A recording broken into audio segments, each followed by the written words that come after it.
ನೀವೇನಾದರೂ ಬೆಂಗಳೂರಲ್ಲಿದ್ದರೆ ಬೆಂಗಳೂರಲ್ಲಿ ಯಾವುದಾದ್ರು ಒಂದು ದೇವಸ್ಥಾನಕ್ಕೆ ಹೋಗಬೇಕು ಫ್ರೀ ಆಗಿದ್ದಾಗ ಯಾವುದು ನೋಡಿಲ್ದಿರೋ ದೇವಸ್ಥಾನಕ್ಕೆ ಹೋಗಬೇಕು ಅಂತ ನಿಮ್ಗೆ ಯಾವಾಗಲಾದರೂ ಅನಿಸಿದ್ರೆ ನೀವು ಖಂಡಿತ ಈ ದೇವಸ್ಥಾನಕ್ಕೆ ಬರ್ಬೋದು.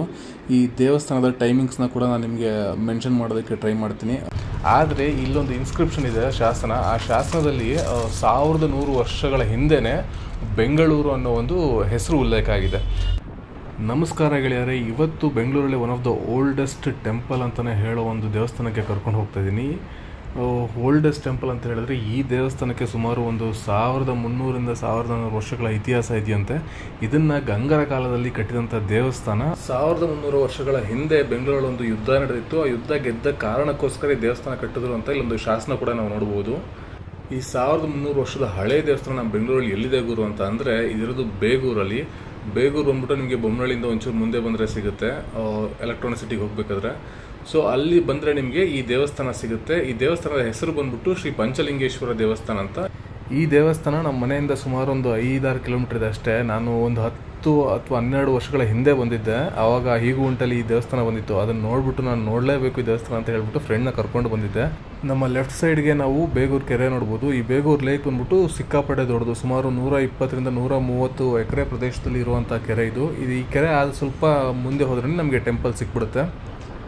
ಆ್ಯಂಡ್ ಈ ದೇವಸ್ಥಾನದಲ್ಲಿ ಸಿಕ್ಕಾಪಟ್ಟೆ ಇಂಟ್ರೆಸ್ಟಿಂಗ್ ಆಗಿರೋ ಒಂದು ಶಾಸನ ಇದೆ. ಅದೇನಂತ ಹೇಳಿದ್ರೆ, ಸಾಮಾನ್ಯವಾಗಿ ನಮಗೆ ಬೆಂಗಳೂರು ಅನ್ನೋ ಹೆಸರು ಯಾವಾಗಿಂದ ಬಂತು ಅಂತ ಕೇಳಿದ್ರೆ ಸಾಮಾನ್ಯವಾಗಿ ನಾವೆಲ್ಲ ಹೇಳೋದೇನೆಂದರೆ, ಫಸ್ಟ್ ಇದಕ್ಕೆ ಬೆಂದ ಕಾಳೂರು ಅನ್ನೋ ಒಂದು ಹೆಸರಿತ್ತು, ಅದನ್ನು ಬ್ರಿಟಿಷರಿಗೆ ಪ್ರೊನೌನ್ಸ್ ಮಾಡೋಕ್ಕಾಗ್ದಿರ ಬೆಂಗಳೂರು ಅಂತ ಇಟ್ಟರು ಅಂತ ನಮ್ಮ ಒಂದು ನಂಬಿಕೆ. ಆದರೆ ಇಲ್ಲೊಂದು ಇನ್ಸ್ಕ್ರಿಪ್ಷನ್ ಇದೆ, ಶಾಸನ. ಆ ಶಾಸನದಲ್ಲಿ 1100 ವರ್ಷಗಳ ಹಿಂದೆಯೇ ಬೆಂಗಳೂರು ಅನ್ನೋ ಒಂದು ಹೆಸರು ಉಲ್ಲೇಖ ಆಗಿದೆ. ನಾವೆಲ್ಲ ಇಷ್ಟು ದಿನ ಬೆಂಗಳೂರು ಅನ್ನೋ ಹೆಸರು ಒಂದು 500-600 ವರ್ಷಗಳ ಹಿಂದೆ ಬಂದಿತ್ತು ಅಂತ ಅಂದ್ಕೊಂಡಿದ್ವಿ. ಆದರೆ 1100 ವರ್ಷಗಳ ಹಿಂದೆಯೇ ಬೆಂಗಳೂರು ಅನ್ನೋ ಹೆಸರಿತ್ತು, ಬೆಂಗಳೂರು ಅನ್ನೋ ಒಂದು ನಗರ ಇತ್ತು ಅಂತ ನಾವಿಲ್ಲಿ ನೋಡ್ಬೋದು. ಮತ್ತು ಇಲ್ಲಿ ಬೇರೆ ಶಾಸನಗಳು ಕೂಡ ಇದೆ ಮತ್ತು ವೀರಗಲ್ಲು ಕೂಡ ಇದೆ. ಅದನ್ನೆಲ್ಲ ನಾನು ಈ ವಿಡಿಯೋದಲ್ಲಿ ಕವರ್ ಮಾಡೋದಕ್ಕೆ ಟ್ರೈ ಮಾಡ್ತೀನಿ. ನೋಡಿ, ಇದೆ ದೇವಸ್ಥಾನಕ್ಕೆ ಎಂಟ್ರೆನ್ಸು. ಇಲ್ಲಿ ಲೆಫ್ಟ್ ತೊಗೊಂಡು ಒಂದು 100 ಮೀಟರ್ಸ್ ಹೋದರೆ ನಮಗೆ ಟೆಂಪಲ್ ಸಿಗುತ್ತೆ. ನಾನು ಸುಮಾರು ಒಂದು 10-12 ವರ್ಷಗಳ ಹಿಂದೆ ಇಲ್ಲಿ ಬಂದಾಗ ದೇವಸ್ಥಾನವಾಗಿನೂ ರಿನೋವೇಷನ್ ಕಾರ್ಯ ನಡೀತಾ ಇತ್ತು, ಜೀರ್ಣೋದ್ಧಾರ ಕಾರ್ಯ ಅವಾಗಿನೂ ಸ್ಟಾರ್ಟ್ ಮಾಡಿದ್ರು. ಬಟ್ ಇವಾಗ ಸುಮಾರು ಭಾಗ ಕಂಪ್ಲೀಟ್ ಆಗೋಗಿದೆ. ಇವಾಗ ಟೈಮ್ ಸುಮಾರು ಒಂದು 5:15 ಆಗಿದೆ. ದೇವಸ್ಥಾನ ಓಪನ್ ಇರುತ್ತೆ ಅಂತ ಅಂದ್ಕೊಂಡಿದ್ದೀನಿ. ಟೈಮಿಂಗ್ಸ್ ನಾನು ನೋಡಲಿಲ್ಲ, ಬಟ್ ಒಂದು 5:30-6 ಗಂಟೆಗೆ ಓಪನ್ ಆಗುತ್ತೆ ಅಂತ ಹೇಳಿದರು. ಯಾರ್ಯಾರು ಫಸ್ಟ್ ಟೈಮ್ ನನ್ನ ವೀಡಿಯೋ ನೋಡ್ತಾ ಇದ್ದೀರಾ ದಯವಿಟ್ಟು ಸಬ್ಸ್ಕ್ರೈಬ್ ಮಾಡೋದು ಮರಿಬೇಡಿ. ಹಾಗೆ ಬೆಲ್ ಬಟನ್ನ ಕ್ಲಿಕ್ ಮಾಡಿ, ಸೊ ನಾನು ಯಾವುದೇ ಹೊಸ ವೀಡಿಯೋ ಹಾಕಿದ್ರು ಕೂಡ ನಿಮಗೆ ನೋಟಿಫಿಕೇಷನ್ ಬರುತ್ತೆ. ಇದಕ್ಕೂ ಮುಂಚೆ ಯಾರಾದರೂ ನನ್ನ ವೀಡಿಯೋಸ್ ನೋಡಿ ಸಬ್ಸ್ಕ್ರೈಬ್ ಮಾಡಲಿ ಅಂದರೆ ದಯವಿಟ್ಟು ನೀವು ಸಬ್ಸ್ಕ್ರೈಬ್ ಮಾಡಿ ನನ್ನ ಸಪೋರ್ಟ್ ಮಾಡಿ. ಸೊ ಗಾಡಿ ಸದ್ಯಕ್ಕೆ ಇಲ್ಲಿ ಪಾರ್ಕ್ ಮಾಡಿದ್ದೀನಿ. ಇನ್ನು ದೇವಸ್ಥಾನದ ಕಡೆಗೆ ಹೋಗೋಣ. ಈ ದೇವಸ್ಥಾನದಲ್ಲಿ 4 ದಿಕ್ಕುಗಳಿಗೂ ಕೂಡ 4 ಈ ಥರ ರಾಜಗೋಪುರಗಳಿದೆ. ಸೊ ನಾವಿವಾಗ ದೇವಸ್ಥಾನದ ಎದುರಿಗೆ ಇರುವಂಥ ರಾಜಗೋಪುರದಲ್ಲಿ ಹೋಗ್ತಾ ಇದ್ದೀವಿ. ಬನ್ನಿ ಇವಾಗ ದೇವಸ್ಥಾನದ ಒಳಗಡೆ ಎಂಟ್ರಿ ಆಗೋಣ. ಎಂಟ್ರಿ ಆಗ್ತಿದ್ದಂಗೆ ಫಸ್ಟ್ ನಮಗೆ ಕಾಣಿಸೋ ಒಂದು ಗರುಡಗಂಬ ಕಾಣುತ್ತೆ. ಗರುಡಗಂಬದ ಹಿಂದೆ ಇರೋದೇ ನಾಗೇಶ್ವರ ದೇವಸ್ಥಾನ. ಈ ದೇವಸ್ಥಾನ ಬೆಂಗಳೂರಲ್ಲೇ ಇದ್ದರೂ ಕೂಡ ಈ ದೇವಸ್ಥಾನದ ಒಳಗಡೆ ಬಂದಿದ ತಕ್ಷಣ ನಿಮಗೆ ಫುಲ್ಲು ಪ್ರಶಾಂತವಾಗಿದೆ. ಯಾವುದೇ ಸೌಂಡ್ ಆಗಲಿ ಗದ್ದಲ ಆಗಲಿ ಏನೂ ಇಲ್ಲ, ಅಷ್ಟು ಪ್ರಶಾಂತವಾಗಿದೆ. ಈ ಕಡೆ ಇರುವಂಥ ದೇವಸ್ಥಾನ ಬಂದ್ಬಿಟ್ಟು ಶ್ರೀ ನಾಗೇಶ್ವರ ದೇವಸ್ಥಾನ. ಅದರ ಪಕ್ಕದಲ್ಲಿರುವಂಥದ್ದು ಬಂದ್ಬಿಟ್ಟು ಶ್ರೀ ಕಾಳಿಕಮಠೇಶ್ವರ ದೇವಸ್ಥಾನ. ಈ ಮುಂದೆಯಿಂದ ನೋಡಿದ್ರೆ ಈ ದೇವಸ್ಥಾನ ಸ್ವಲ್ಪ ಚಿಕ್ಕದಾಗಿದೆ ಅಂತ ಅನಿಸುತ್ತೆ, ಆದರೆ ಹಿಂದೆ ಹೋದರೆ ನಮಗೆ ಈ ದೇವಸ್ಥಾನ ತುಂಬ ದೊಡ್ಡದಾಗೇ ಇದೆ. ನೋಡಿ ಎಷ್ಟು ಪ್ರಶಾಂತವಾಗಿದೆ ಅಂತ. ದೇವಸ್ಥಾನ ಸುತ್ತಮುತ್ತ ಫುಲ್ಲು ಪ್ರಶಾಂತವಾಗಿದೆ. ದೇವಸ್ಥಾನ ಇನ್ನೂ ಇವಾಗ ಓಪನ್ ಆಗ್ತಾ ಇದೆ. ಸೊ ಅದಕ್ಕೂ ಮುಂಚೆ ನಾನು ಆವಾಗಲೇ ಮೆನ್ಷನ್ ಮಾಡ್ದಂಗೆ ಇಲ್ಲಿ ಕೆಲವೊಂದು ಶಾಸನಗಳಿದೆ ಮತ್ತು ಕೆಲವೊಂದು ವೀರಗಳಿದೆ. ಇವಾಗ ಹೋಗಿ ಅದನ್ನು ನೋಡ್ಕೊಂಡು ಬರೋಣ ಫಸ್ಟು, ಅದರಲ್ಲಿ ಏನಿದೆ ಹೇಗಿದೆ ಅಂತ. ನಾವಿಲ್ಲಿ ನೋಡ್ಬೋದು ಒಂದು ಜಾನುವಾರು ದಾಳಿ ಹಾಗೂ ಒಂದು ಸಾವು ಅನ್ನೋ ಒಂದು ಶಾಸನದ ಎಕ್ಸ್ಪ್ಲನೇಷನ್ ಇಲ್ಲಿ ಕೊಟ್ಟಿದ್ದಾರೆ. ಆದರೆ ಮೇಲ್ಗಡೆ ನಮಗಿಲ್ಲಿ ಆ ಶಾಸನ ಇಲ್ಲ, ಬೇರೆ ಯಾವುದೋ ಒಂದು ವೀರಗಲ್ಲು ಅಥವಾ ಒಂದು ವಿಗ್ರಹ ಇದೆ. ಅದು ಯಾವ ಕಡೆದೆ ಅಂತ ಗೊತ್ತಿಲ್ಲ, ಹುಡುಕ್ತೀನಿ, ಸಿಕ್ಕಿದ್ರೆ ಅದನ್ನು ಮೆನ್ಷನ್ ಮಾಡ್ತೀನಿ. ಆ್ಯಂಡ್ ಇನ್ನೊಂದು ಮೋಸ್ಟ್ ಇಂಪಾರ್ಟೆಂಟ್ ಬೆಂಗಳೂರಿನ ಬಗ್ಗೆ ಶಾಸನ ನಾವಿಲ್ಲಿ ಗಮನಿಸ್ಬೋದು. ಇದನ್ನು ಇಲ್ಲಿ ಬೆಂಗಳೂರಿನ ಶಿಲಾಶಾಸನ ಅಂತ ಹೇಳಿ ಮೆನ್ಷನ್ ಮಾಡಿದ್ದಾರೆ. ಆ ಶಾಸನ ಹೇಗಿತ್ತು ಅಂತ ನಾವಿಲ್ಲಿ ರೈಟ್ ಸೈಡ್ ಕಾರ್ನರಲ್ಲಿ ನೋಡ್ಬೋದು. ನೋಡಿ, ಆ ಬೆಂಗಳೂರು ಅನ್ನೋ ವರ್ಡ್ನ ರೆಡ್ ಕಲರಲ್ಲಿ ಬರೆದಿದ್ದಾರೆ. ಸೊ ಶಾಸನ ಬಂದ್ಬಿಟ್ಟು ಮೇಲ್ಗಡೆ ಇದೆ, ಬಟ್ ನಿಮಗೆ ಅಷ್ಟು ಕ್ಲಿಯರಾಗಿ ಕಾಣಿಸೋದಿಲ್ಲ. ಯಾಕಂದರೆ ಇದು 1100 ವರ್ಷ ಹಳೆಯ ಒಂದು ಶಾಸನ, ಅಷ್ಟು ಕ್ಲಿಯರಾಗಿ ಇವಾಗ ಕಾಣಿಸ್ತಾ ಇಲ್ಲ. ಹಾಗಾಗಿ ಅವ್ರು ಅದನ್ನ ಕಂಪ್ಲೀಟಾಗಿ ಇದೇ ಥರ ಬರೆದಿದೆ ಅಂತ ಅಲ್ಲಿ ಮೆನ್ಷನ್ ಮಾಡಿ ಹಾಕಿದ್ದಾರೆ. ಮತ್ತು ನಾವಿಲ್ಲಿ ಈ ದೇವಸ್ಥಾನದ ಬಗ್ಗೆ ಒಂದು ಶಿಲಾಸನವನ್ನು ನೋಡ್ಬೋದು. ಇಲ್ಲಿ ನಾಗತ್ತರ ಎಂಬ ರಾಜನ ಬಗ್ಗೆ ಹೊಗಳಿದ್ದಾರೆ. ಮತ್ತು ಆ ನಾಗತ್ತರ ಎಂಬ ರಾಜ ಈ ದೇವಸ್ಥಾನವನ್ನು ನಿರ್ಮಿಸಿದ್ದು ಅಂತ ಕೂಡ ಇಲ್ಲಿ ಮೆನ್ಷನ್ ಮಾಡಲಾಗಿದೆ. ನಾಗತ್ತರ ಅನ್ನೋ ಒಬ್ಬ ರಾಜ ಭೀಮವರ್ಮ ಅನ್ನೋರೊಬ್ಬರನ್ನ ಸೋಲಿಸಿ ಅದಾದ ನಂತರ ಈ ಸೋಮನಾಥ ದೇವಸ್ಥಾನವನ್ನು ಕಟ್ಟಿಸಿ ಇದನ್ನು ದಿವ್ಯಶಕ್ತಿ ಭಟ್ಟ ಅನ್ನೋರಿಗೆ ಅನುದಾನವಾಗಿ ಕೊಟ್ಟರು ಅಂತ ಈ ಶಾಸನ ಇಲ್ಲಿ ಉಲ್ಲೇಖಿಸ್ತಾ ಇದೆ. ಇದು ಕೂಡ ಅಷ್ಟೇ ನಿಮಗೆ ಶಾಸನ ಅಟ್ಲೀಸ್ಟ್ ಸ್ವಲ್ಪ ಸ್ವಲ್ಪ ನಿಮಗೆ ಕಾಣಿಸ್ತಾ ಇದೆ, ಬಟ್ ಸ್ಟಿಲ್ ಕ್ಲಿಯರಾಗಂತೂ ಕಾಣಿಸೋದಿಲ್ಲ. ಕ್ಲಿಯರಾಗಿ ಕಾಣಿಸಿದ್ರು ನಮ್ಗೆ ಅರ್ಥವಂತೂ ಆಗೋದಿಲ್ಲ. ಅದಕ್ಕೆ ಅಂತಲೇ ಅವರು ಇದನ್ನು ಅನುವಾದ ಮಾಡಿಬಿಟ್ಟು ನಮಗಿಲ್ಲಿ ಬರೆದು ಇಟ್ಟಿದ್ದಾರೆ. ಇಲ್ಲಿ ನಾವೊಂದು ಕೆತ್ತನೆಗಳನ್ನ ನೋಡ್ಬೋದು. ಇಲ್ಲಿ ನೋಡಿ ಜಾನುವಾರುಗಳಿದೆ. ಮೇ ಬಿ ಇದ್ರ ಬಗ್ಗೆನೇ ಅವರು ಉಲ್ಲೇಖ ಮಾಡಿದ್ರು ನಾವು ಫಸ್ಟು ನೋಡಿದಂಥ ಶಾಸನ. ಅದಾದಮೇಲೆ ಇಲ್ಲಿ ಒಂದು ವಿಗ್ರಹ ಇದೆ, ಬಟ್ ಇದು ಯಾರ್ದು ಅಂತ ಗೊತ್ತಿಲ್ಲ. ಕೆಲವೊಂದು ಈ ವೀರಗಲ್ಲೇನಿದೆ ಅದು ಸ್ವಲ್ಪ ಮುರಿದು ಹೋಗಿದೆ ನೋಡಿ, ಆ ಕಡೆ ಲಾಸ್ಟಲ್ಲಿರೋದು ಮುರಿದೋಗಿದೆ, ಬಟ್ ಅದನ್ನ ಮತ್ತೆ ಜೋಡಿಸ್ತಾರೆ ಅಂತ ಅಂದ್ಕೊಂಡಿದ್ದೀನಿ. ನೋಡಿ ಎಷ್ಟೊಂದು ಕೆಳಗಡೆ ಅಂದರೆ ಇದೆಲ್ಲ ರಿನೋವೇಟ್ ಮಾಡ್ತಿದ್ದಾರೆ. ಇನ್ನು ಇಲ್ಲೊಂದು ಶಾಸನ ಇದೆ, ಮೇ ಬಿ ಇದೇ ಶಾಸನ ಅಲ್ಲಿ ನಾವು ಫಸ್ಟ್ ನೋಡಿದ್ದು ಅಂತ ಅಂದ್ಕೊತೀನಿ, ಯಾಕಂದರೆ ಇದ್ರ ಬಗ್ಗೆ ಇಲ್ಲೇನು ಅನುವಾದ ನಾವು ಕಾಣಿಸ್ಲಿಲ್ಲ. ಹಾಗಾಗಿ ಇದೇ ಶಾಸನ ಅಲ್ಲಿ ಫಸ್ಟ್ ನಾವು ನೋಡಿದ್ದು ಅಂತ ಅನಿಸುತ್ತೆ. ಇದೊಂದು ಕಲ್ಲು ಮುರಿದೋಗಿದೆ ಮೇಲ್ಗಡೆ, ಬಟ್ ಇದೆಲ್ಲ 1100 ವರ್ಷಗಳ ಹಳೆಯದಾದಂಥ ಒಂದು ಕಲ್ಲುಗಳು. ಈ ದೇವಸ್ಥಾನ ನೋಡೋದಕ್ಕೆ ಮಾತ್ರ ತುಂಬ ಚೆನ್ನಾಗಿದೆ, ಒಂಥರ ನಯನ ಮನೋಹರವಾಗಿದೆ. 1300-400 ವರ್ಷಗಳ ಹಿಂದೆ ಕಟ್ಟಿರುವಂಥ ದೇವಸ್ಥಾನ ಇವಾಗಲೂ ಕೂಡ ಇಷ್ಟು ಚೆನ್ನಾಗಿ ಮೇಂಟೈನ್ ಮಾಡ್ಕೊಂಡು ಬಂದಿದ್ದಾರೆ ಅಂತ ಹೇಳಿದ್ರೆ ನಿಜವಾಗ್ಲೂ ಗ್ರೇಟೇ. ಇವಾಗ ನಾವು ಹೋಗಿ ಕಾಳಿಕಮಠೇಶ್ವರ ದೇವರ ದರ್ಶನವನ್ನು ಪಡ್ಕೊಂಡು ಬರೋಣ. ಸೊ ಅಲ್ಲಿರೋದು ಕಾಳಿಕಮಠೇಶ್ವರ ದೇವಾಲಯ.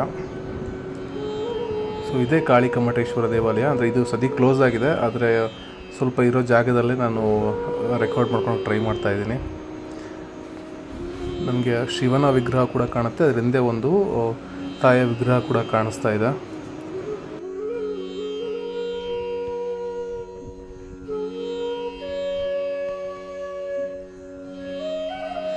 ದೇವಸ್ಥಾನ ಮುಂದೆಯಿಂದ ನೋಡಿದಾಗ ನಮ್ಗೆ ಇದೆಲ್ಲ ಕಾಣೋದಿಲ್ಲ.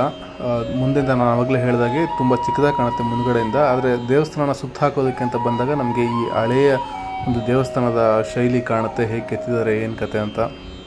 ಇವತ್ತಿಗೂ ಫುಲ್ಲು ಸ್ಟ್ರಾಂಗ್ ಆಗಿದೆ ಈ ಟೆಂಪಲ್ಲು. ಈ ದೇವಾಲಯದಲ್ಲಿ ಒಟ್ಟು 5 ಲಿಂಗಗಳಿದೆ, ಅದಕ್ಕೆ ಇದನ್ನು ಪಂಚಲಿಂಗೇಶ್ವರ ದೇವಾಲಯ ಅಂತ ಕರೀತಾರೆ. ನಾಗೇಶ್ವರ ದೇವಸ್ಥಾನದ ಒಳಗಡೆ ನಮಗೆ 3 ಲಿಂಗ ಕಂಡು ಬಂದರೆ ಅದರಿಂದ ಹೊರಗಡೆ ನಮಗೆ 2 ಲಿಂಗಗಳು ಕಾಣಿಸ್ತವೆ. ಮತ್ತು ಈ 5 ಲಿಂಗಗಳನ್ನು ಅಗಸ್ತ್ಯ ಮುನಿಗಳು ಪ್ರತಿಷ್ಠಾಪಿಸಿದ್ದು ಅಂತ ಒಂದು ನಂಬಿಕೆ ಇದೆ. ತದನಂತರ ಗಂಗರು ಇಲ್ಲಿ ದೇವಸ್ಥಾನ ಕಟ್ಟಿಸಿದ್ರು ಅನ್ನೋ ಒಂದು ನಂಬಿಕೆ ಇದೆ. ಅದಾದ ಮೇಲೆ ಚೋಳರ ಕಾಲದಲ್ಲಿ ಇದರ ಜೀರ್ಣೋದ್ಧಾರ ಆಯಿತು ಅಂತ ಕೂಡ ಹೇಳ್ತಾರೆ. ಇಲ್ಲಿ ನಾವು ನಗರೇಶ್ವರ ಲಿಂಗದ ಮುಂದೆ ಕೂತಿರೋ ನಂದಿನ ನಾವು ನೋಡ್ಬೋದು, ಆದರೆ ನಗರೇಶ್ವರ ದೇವ್ರನ್ನ ನಾವು ರೆಕಾರ್ಡ್ ಮಾಡ್ಕೊಳೋ ಹಾಗಿಲ್ಲ ಅಂತ ಹೊರಗಡೆಯಿಂದ ಮಾತ್ರ ನಾನು ಇದನ್ನು ರೆಕಾರ್ಡ್ ಮಾಡ್ಕೊತಾ ಇದ್ದೀನಿ.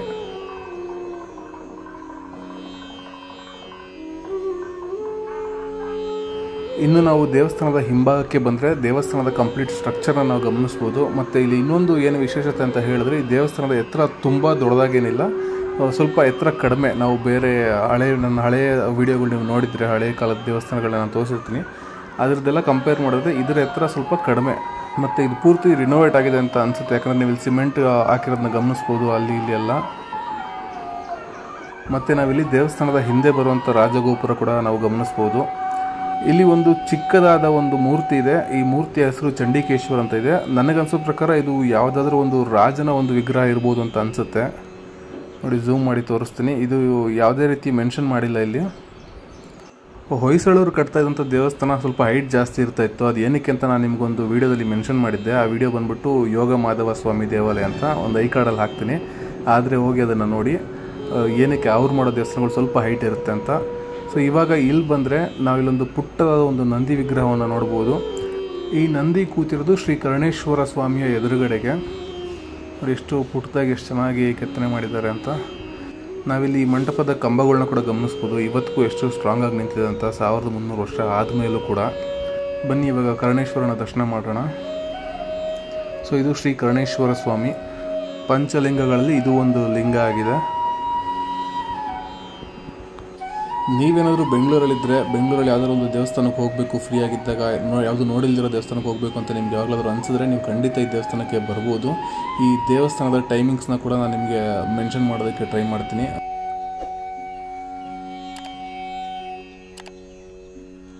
ದೇವಸ್ಥಾನದ ಹಿಂಭಾಗದಲ್ಲಿ ನಾವೊಂದು ಸೂರ್ಯನಾರಾಯಣ ಸ್ವಾಮಿಯ ವಿಗ್ರಹವನ್ನು ಕೂಡ ನಾವು ಗಮನಿಸ್ಬೋದು.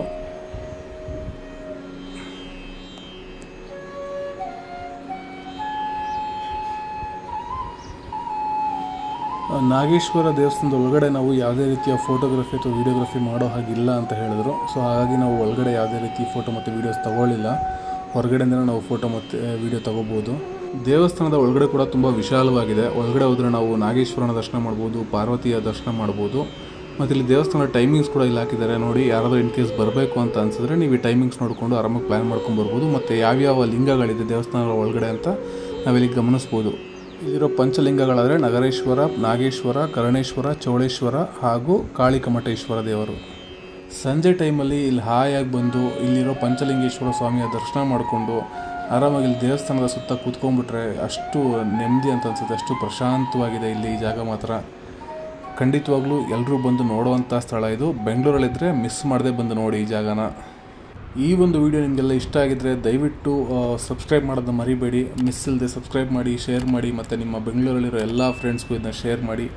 ನಿಮ್ಮ ಫ್ರೆಂಡ್ಸ್ ಕೂಡ ತಿಳ್ಕೊಳ್ಳಿ ಬೆಂಗಳೂರಿನ ಇತಿಹಾಸ ಯಾವಾಗಿಂದ ಇದೆ ಅಂತ, ಬೆಂಗಳೂರನ್ನೋ ಹೆಸರು ನಮ್ಮ ಬೆಂಗಳೂರಿಗೆ ಎಷ್ಟು ವರ್ಷದಿಂದ ಇದೆ ಅಂತ ಅವ್ರಿಗೂ ಕೂಡ ಗೊತ್ತಾಗಲಿ ಅಂತ ಹೇಳ್ತಾ ಮತ್ತೆ ಒಂದು ವಿಶೇಷವಾಗಿರುವಂಥ ವಿಡಿಯೋ ಜೊತೆಗೆ ಸಿಗೋಣ. ಅಲ್ಲಿವರೆಗೂ ಟೇಕ್ ಕೇರ್ ಫ್ರೆಂಡ್ಸ್.